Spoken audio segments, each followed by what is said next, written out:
거친 바다 위 나의 두 손으로 굳게 잡아주시네.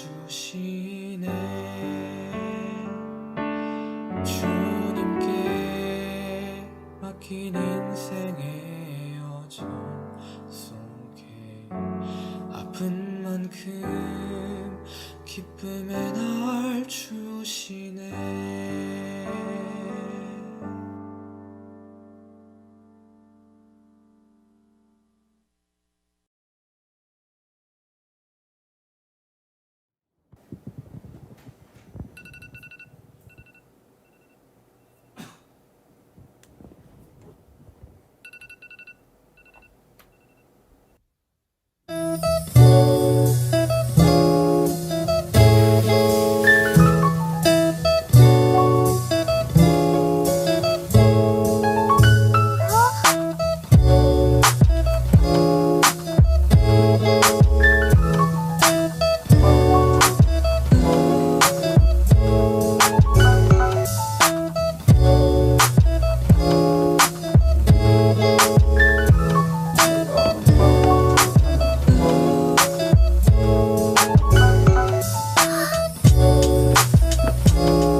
지금은 새벽 기도를 갔다 온 뒤에 삶입니다. 아들이 일찍 일어나서 깨어있네요.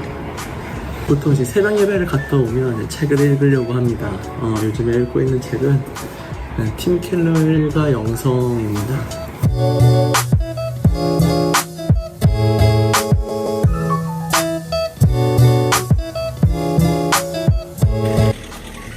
지금 라면 시켜줘요. 자, 빠빠이 물고. 안녕하세요. 안녕하세요.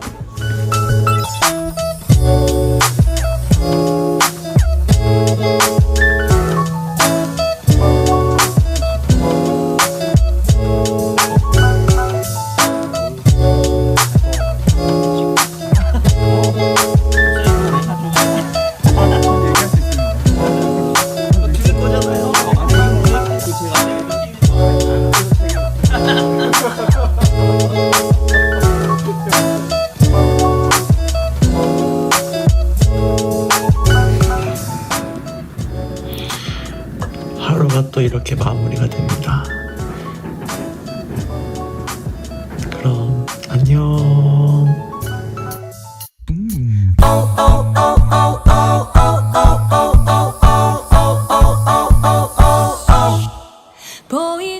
안녕! 여러분 영상 잘 보셨나요? 전도사님의 일상이 담긴 브이로그 영상이었습니다.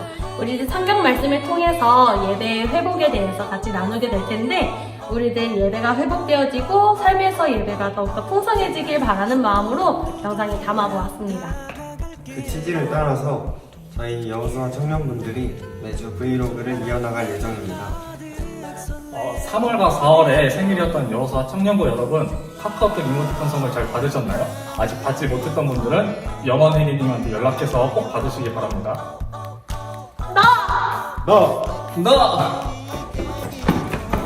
그래 바로 너! 네가 너무 보고 싶어서 조만간 찾아갈 예정이니까 우리 조만간에 만나요.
온라인으로 예배를 드린 지 한 달 정도가 지난 것 같습니다. 어떻게 매 시간 드려지는 온라인 예배에 성공하고 계십니까? 온라인으로 드려지는 예배에 대해서 많은 고민을 해봅니다. 설교는 몇 분 정도 해야 되는지, 너무 길면 보다가 안 볼 텐데, 이번 주는 어떤 컨텐츠로 다가가야 하나, 드려지는 예배 형식이 진지하게 바뀌면 안 보려나? 이런저런 고민을 임원들과 나누며, 그리고 기도하며 잡은 주제가 바로 예배 회복입니다. 코로나 바이러스로 인해서 발견되어진 이 시대 교회의 문제들로 인해 예배가 회복되어져야 할 절실한 필요 가운데 처해 있다고 이야기되어지고 있습니다. 이 이야기에 저도 전적으로 동의합니다. 이는 우리 여호수아 청년부만 해도 크게 예외가 아니라고 저는 생각합니다. 물론 함께 드렸던 청년부 예배 가운데 하나님께서 부분적으로 함께 하심을 느낍니다. 찬양 시간과 기도 시간, 그 모든 예배 시간 가운데 개인적으로 필요한 부분들을 하나님께서 말씀하시고 만져주시고 회복시키시는 것을 느낍니다. 그러나 성경이 말하는 예배, 하나님께서 우리 가운데 있기를 원하시는 그런 예배에 비하면 우리는 아직 갈 길이 먼 것 같습니다. 그래서 앞으로 나눌 예배 회복 시리즈를 통해서 무엇보다 우리의 예배가 하나님 앞에 회복되길 소원합니다. 오늘은 그 첫 번째 시간으로 우리의 현실을 살펴보고자 합니다. 오늘 본문 배경이 되는 요한계시록 2장부터는 7개의 교회를 향해서 성령님이 말씀하시는 내용이 나옵니다. 부족한 부분에 대해서는 지적하시고 잘하고 있는 부분에 대해서는 칭찬하시고 있습니다. 그런데 그 중에서 유일하게 하나님의 칭찬을 하나도 받지 못한 교회가 있습니다. 그 교회가 오늘 살펴볼 라오디아 교회입니다. 라오디아 교회는 철저하게 하나님의 임재가 거쳐 있었습니다. 20절 말씀입니다.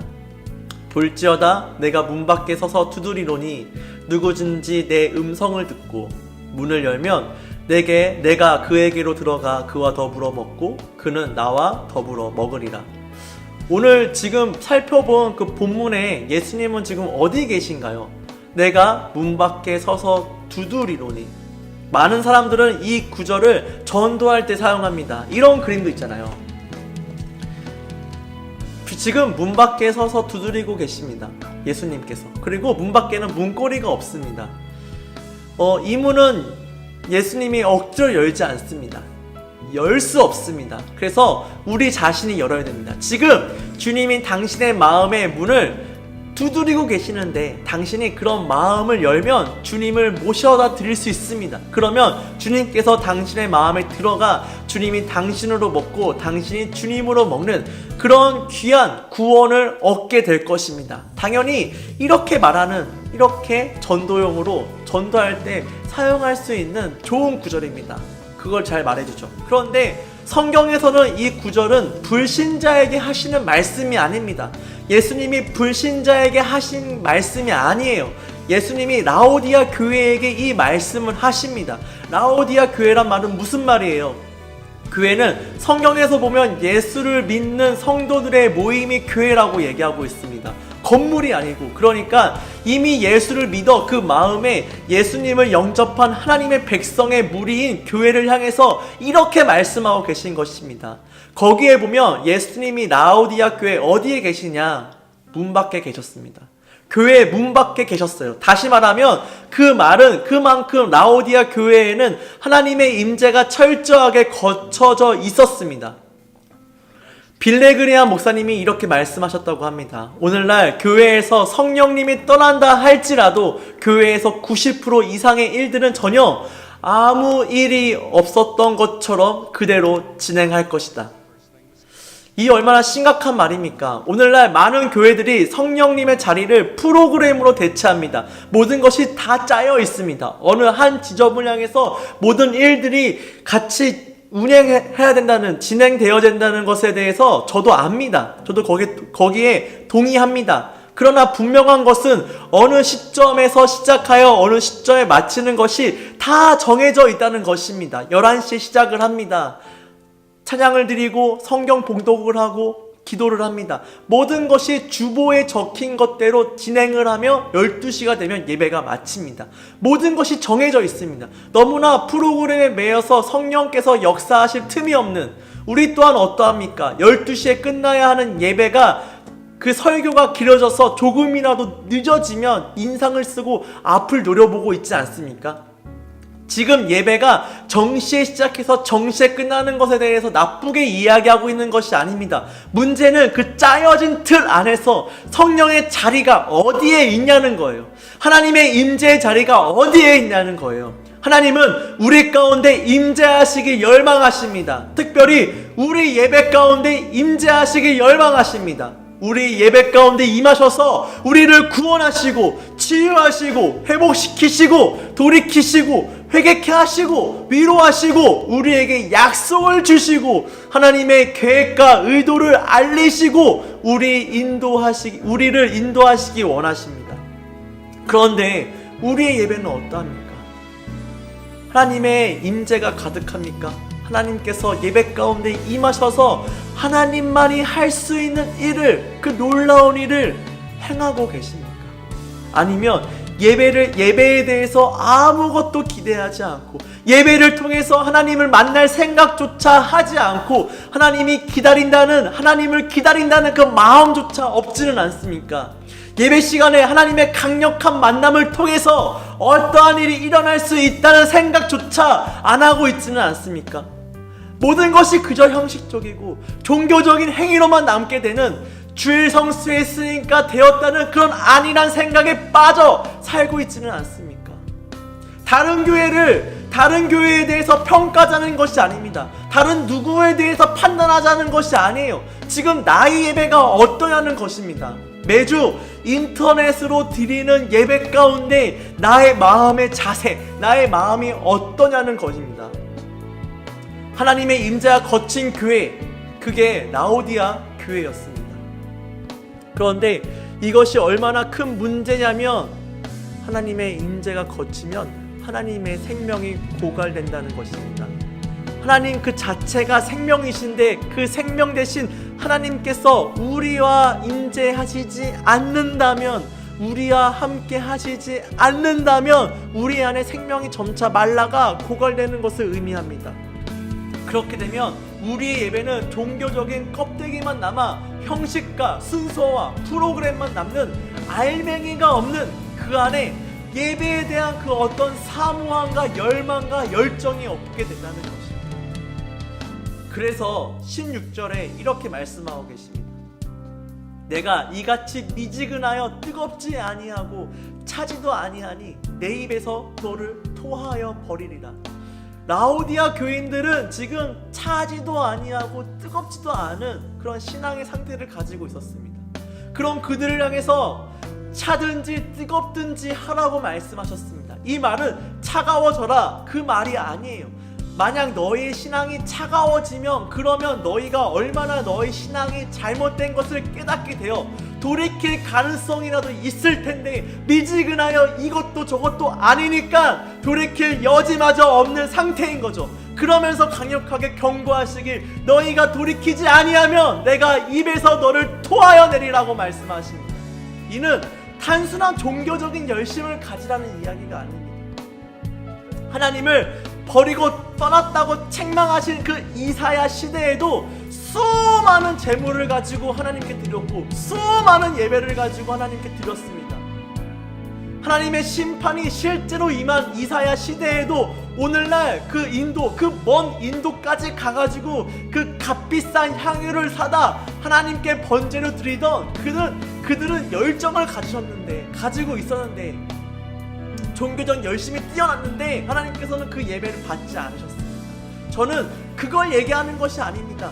하나님 그분을 알기 원하는 그 열망을 말하고 있는 것입니다. 주님을 향하여 배고픈 그 열망을 말입니다. 하나님의 영광을 보기 위한 그 갈망을 말입니다. 하나님의 인재에 사로잡힘을 당하기 원하는 그 배고픔, 우리 예배 가운데 하나님께서 영광으로 임하셔서 우리 존재 자체를 압도하시고 하나님 자신을 보이시고 우리 앞에서 원수들의 계획을 파하시고 하나님의 백성들을 오늘 자유케 하시고 온전케 하시고 새롭게 하시기를 열망하는 그 갈망과 열망을 말합니다. 우리에게 하나님을 향한 그런 열정이 없으면 우리가 아무리 좋은 세상적인 여건 가운데 있고 아무리 많은 종교적인 활동과 그런 열심이 있다 할지라도 우리는 영적으로 병들어 있는 것입니다. 그 결과가 바로 라오디아 교회인 것처럼 우리도 그처럼 될 수밖에 없습니다. 앞으로 진행되어질 예배 회복 시리즈를 통해서 진짜 우리의 현실이 얼마나 하나님의 의도하신 예배에서 어디에 위치해 있는지를 점검하며 하나님의 의도하신 예배가 무엇인가를 발견할 수 있기를 바랍니다. 그래서 그런 예배가 우리 가운데 회복되도록 우리 모두가 하나님을 구하고 찾고 두드리고 하나님의 은혜를 구하는 여호수아 청년부 되기를 주님의 이름으로 소원합니다. 기도하겠습니다. 사랑과 은혜가 풍성하신 하나님, 주님의 은혜를 갈망합니다. 주님의 열망, 그 예배를 향한 그 열망을 우리가 간절히 바랍니다. 우리 예배가 하나님께서 원하시는 예배의 자리 가운데로 나아갈 수 있도록 도와주시옵소서. 하나님께서 강력하게 임하실 그 예배에 우리가 배고파하기 원합니다. 갈망하기 원합니다. 목말라 하기 원합니다. 우리에게 필요한 것들을 보여주시옵소서. 회개할 것이 있으면 회개하고 돌이킬 것이 있으면 돌이켜서 정말로 그 예배 자리 가운데로 나아갈 수 있는 우리 청년부 한 명 한 명이 되어질 수 있도록 도와주시옵소서. 감사합니다. 모든 것 주님께서 인도하여 주시고 이끌어 주시고 우리 예배를 회복시켜 주실 줄로 믿사오며 예수님의 이름으로 기도드렸습니다. 아멘.